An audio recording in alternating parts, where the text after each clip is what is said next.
everyone. I'm Donna Bush with your CIG-TV News Brief on this Thursday. With hundreds and hundreds of unemployed Caymanians and permanent residents in the Cayman Islands, this weekend an opportunity by way of a hospitality industry career fair will be held at the Ritz-Carlton.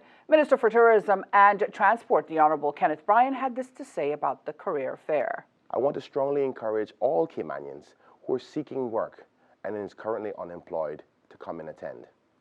Please take the time to go along and find out what the opportunities are. Speak to the representatives of the hotel industry, and most importantly, put your applications in. That's this Saturday, the 5th of March, in the ballroom at the Ritz-Carlton Grand Cayman from 9:30 a.m. to 12:30 p.m.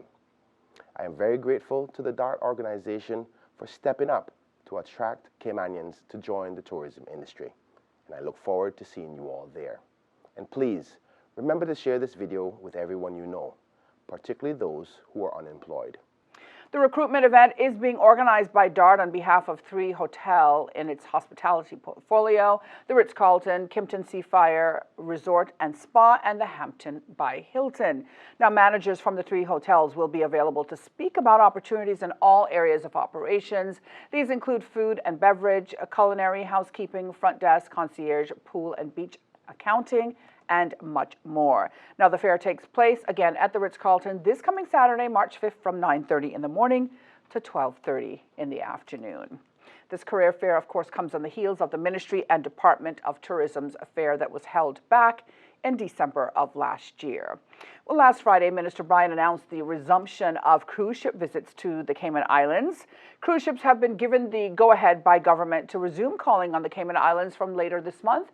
Actually, on the 21st of March, the island's cruise industry has been approved to proceed in 2 phases, with Phase 1 anticipated to continue for 4 weeks.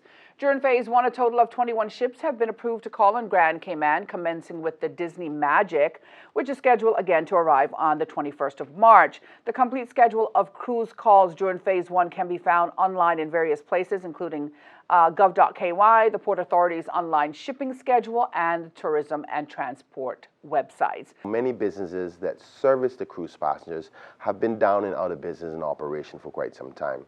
We thought it'd be important to give them as much time as possible to prepare themselves and get their operations up and going so we can offer that amazing product that we have always done in the tourism industry. Now, the minister went on to say tourism makes up a significant portion of our tourism industry, and the return of cruise passengers will bring welcomed relief to many Caymanians who depend on this industry for their livelihoods. The public is reminded to check government channels again to remain up to date on the latest news, government news, and information.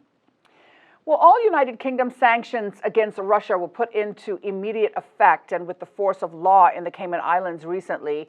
Financial sanctions enforced in the Cayman Islands are therefore essentially the same as those imposed in the UK, with modifications made to ensure that the Cayman Islands can effectively put them in place.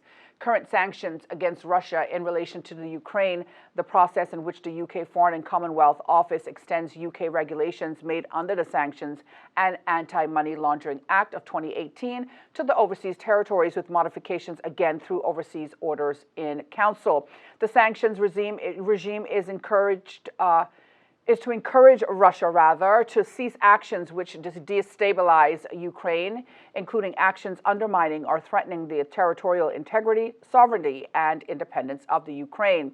The Cayman Islands Monetary Authority has also published sanctions notices on its website and has notified its stakeholders.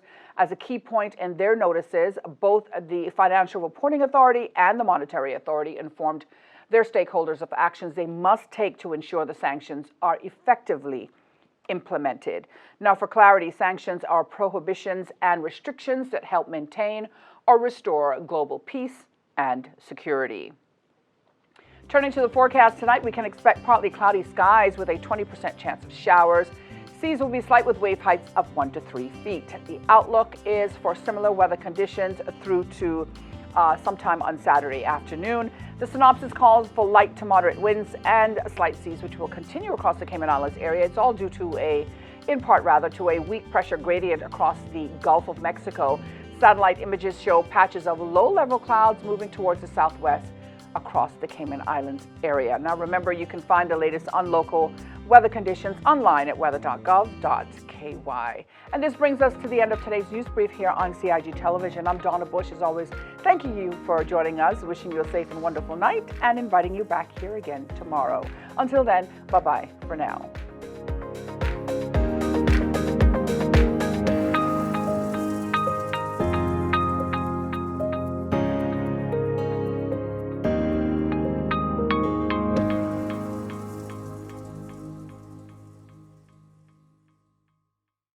Seek the latest, accurate information on COVID-19 only from official sources at gov.ky/coronavirus.